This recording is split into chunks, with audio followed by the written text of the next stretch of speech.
Nationally جو کانکنی کے لیے معروف کمپنی ہے چلی کی اینڈ آف خاستہ ہے، اور جو ہے آسٹریلیا کی وہ بیرک گولڈ ہے۔ یہ دونوں کمپنیاں جو تھیں انہوں نے جوائنٹ وینچر کیا تھا، اور اس جوائنٹ وینچر کے نتیجے میں جو کمپنی وجود میں آئی تھی اس کا نام تھا ٹی دیان کاپر۔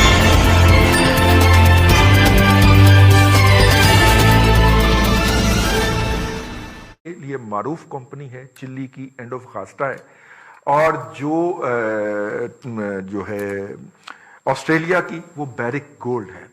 یہ دونوں کمپنیاں جو تھیں انہوں نے جوائنٹ وینچر کیا تھا، اور اس جوائنٹ وینچر کے نتیجے میں جو کمپنی وجود میں آئی تھی اس کا نام تھا ٹی دیان کاپر کمپنی۔ ٹی دیان کاپر کمپنی نے ریکو ڈک کا ٹھیکہ اٹھایا تھا، اور ریکو ڈک کے اندر سے جو ہے وہ سونا اور تانبا نکلنا ہے۔ اب جب وکلا تحریک کے بعد بہت سٹرونگ ہو کے آئے جناب افتخار محمد چودھری صاحب، تو انہوں نے خفیہ اشارے پر یا اپنے دماغ کا خناس تھا، یہ جو سوورن ایگریمنٹ تھا، سوورن ٹریٹی تھا، اس کو اٹھا کے باہر پھینک دیا، اور ٹی دیان کاپر کمپنی ہمارے خلاف عالمی ثالثی کی عدالت میں چلی گئی۔ عالمی ثالثی کی عدالت کے اندر جب معاملات فائنل سٹیج پہ پہنچے تو پاکستان میں تبدیلی آ چکی ہوئی تھی، اور تبدیلی کے تخلیق کاروں نے کہا کہ جو وکلا ہیں یہ چونکہ کرپٹ نواز شریف اور زرداری اپوائنٹ کر کے گئے تھے، تو انہوں نے عین اس وقت جنگ میں گھوڑے بدل دیے، جس کے نتیجے کے اندر پاکستان کے خلاف 6 ارب 20 کروڑ ڈالر کا ایوارڈ جاری ہو گیا۔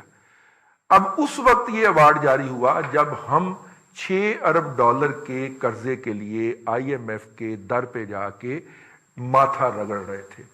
6 ارب 20 کروڑ ڈالر کے ایوارڈ کے ساتھ یہ کہا گیا کہ آپ ابھی بھی آپس میں اگر بیٹھ کے طے کر لیں تو بات ابھی بھی ڈلے ویروں کا کچھ نہیں گواچا۔ تو لیکن اس کے لیے ہمیں ضروری تھا کہ ہم اس کمپنی کے ساتھ بیٹھتے، ہم نے اس کمپنی کے ساتھ نہیں بیٹھے، اور ہم اپیل میں چلے گئے۔ اپیل بھی اس کی تبھی قابل قبول تھی جب ہم اس ایوارڈ کے 25% یعنی 1 ارب 65 کروڑ ڈالر کے برابر بینک گارنٹی عدالت میں جمع کرواتے، عدالت یا کو ثالثی کمیشن جو تھا۔ ہم نے اپلیکیشن دی، اور اس اپلیکیشن کے اوپر انہوں نے کہا کہ جی وہ لے کے آئیں آپ گارنٹی۔ ہم نے کہا جی ہم لے آتے ہیں۔ انہوں نے کہا 6 ماہ کے لیے معاملہ سٹے ہو گیا، اب آپ آپس میں نیگوشیشن بھی کر سکتے ہیں اور نئے آرگومنٹ کے ساتھ ہمارے پاس بھی آ سکتے ہیں۔ لیکن وہ جو 1 ارب 55 کروڑ ڈالر کی جو بینک گارنٹی تھی، جو کہ ایک فارمیلٹی تھی، حکومت پاکستان ایک سوورن انسٹیٹیوشن ہے، اور حکومت پاکستان اور اس کا اسٹیٹ بینک آف پاکستان یہ سوورن بینک گارنٹی ایک نوٹیفیکیشن کی، ایک لیٹر کی مار تھی، لیکن وہ لیٹر اور نوٹیفیکیشن نہیں لکھا گیا۔ یہ لیٹر اور نوٹیفیکیشن لکھنا یہ ذمہ داری تھی فائنانس منسٹر کی، اور پاکستان میں اس حکومت کے آنے کے بعد پہلے دن سے کوئی فائنانس منسٹر نہیں ہے، صرف ایڈوائزر کے اوپر کام چلایا جا رہا ہے۔ ڈاکٹر صاحبہ دیکھیے، ٹیکسیشن کے جو قوانین ہیں اس کے باعث یہ جتنے بھی جیسے پی آئی اے کے جہاز ہو گئے، ہوتے تو وہ پی آئی اے کی ملکیت ہیں، لیکن ٹیکس بچانے کے لیے جس طرح عمران صاحب نے اپنے فلیٹ کا ٹیکس بچانے کے لیے نیازی سروسز لمیٹڈ برٹش ویژن آئی لینڈ پہ رجسٹر کروائی تھی نا، اور وہ دھڑلے سے ان کو اس کے اوپر مور بھی لگا دیا تھا ثاقب نثار صاحب نے اس کو، اسی طرح ادارے بھی یہی کام کرتے ہیں۔ پی آئی اے کے جہاز بھی وہاں پہ اس ایک کمپنی کی ملکیت ہیں جو کہ برٹش ورجن آئی لینڈ میں موجود ہے، اس کے ہوٹل ایک دوسری کمپنی کی ملکیت ہے۔ ابھی صرف ہوٹل کے اوپر انہوں نے کام شروع کیا ہے، اور ان کے ہائی کورٹ نے کہا جی شروع کرو، بسم اللہ کرو، یعنی ہم سے پوچھا بھی نہیں ہے۔ یعنی پاکستان گورنمنٹ کی اہمیت اتنی خراب ہے، یا شاہ صاحب کا خدشہ درست ہے کہ یہ بدنیتی کے تحت سارا کیا جا رہا ہے تاکہ 20 جنوری کو ٹرمپ کی روانگی سے پہلے اس کے دماد کشنر کو سلامی پیش کر کے اور دیہڑی لگائی جا سکے؟ رضی صاحب، پہلے تو نمبر 1 بات تو یہ ہے کہ یہ اتنا آسان نہیں ہوگا۔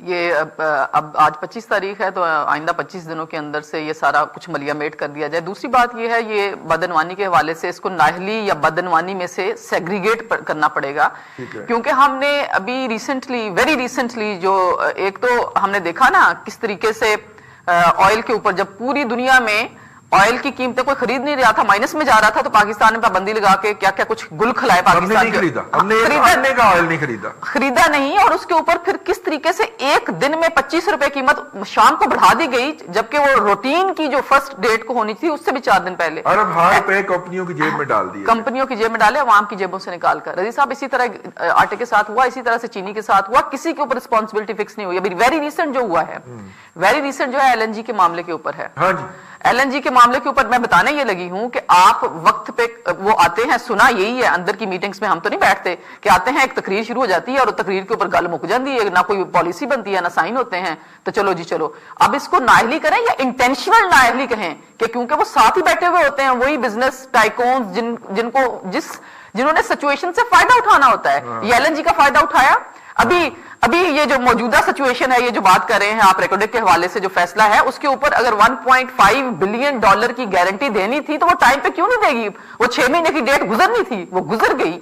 अब देखें कॉन्सिक्वेंसेस क्या होते हैं। साहब, रजी साहब, अब तो वजीर आजम कहते हैं कि लोग, उनसे क्वेश्चन किया जाता है कि लोग खुदकुशियां कर रहे हैं, तो कहते हैं मैं क्या करूं। वो कहते हैं, लोग कहते हैं मईशत बढ़ रही है, वो कहते हैं मैं क्या करूं।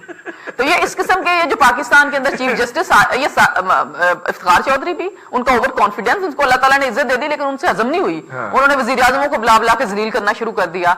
उन्होंने गवर्नमेंट की, भाई पीपल्स पार्टी ठीक है इतना एफिशिएंट ना थी काम करने में, लेकिन पीपल्स पार्टी को कोई काम करने भी नहीं दिया गया था 5 साल।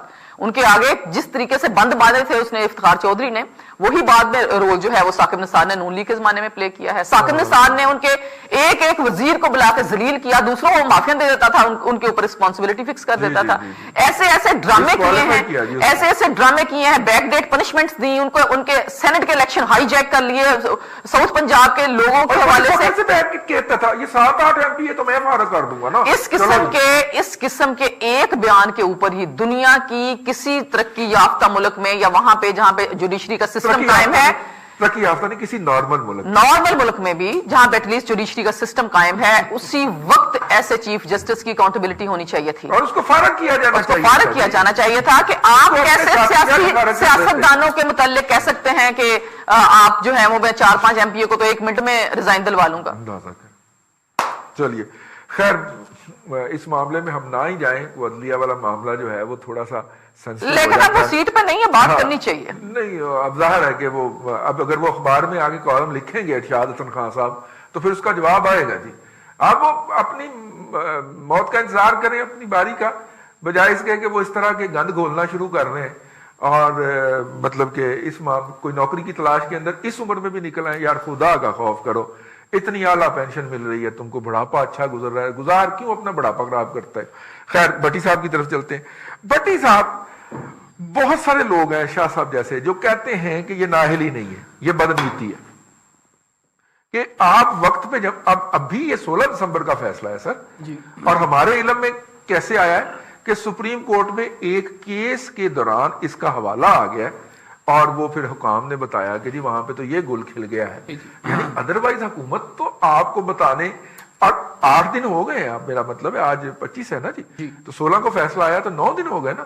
इन 9 दिनों के अंदर हुकूमत ने कोई एक्ट नहीं किया। वैसे बाय द वे इन 9 दिनों के अंदर तो हुकूमत को कुछ ना कुछ तो एक्ट कर लेना चाहिए। यानी कि ब्रिटिश वर्जन आइलैंड बेशक हड़प कर जाए, ब्रिटिश वर्जन आइलैंड जो है वो उठा के टीरियन कापर कंपनी को दे दे, अपना कमीशन जेब में डाल दे।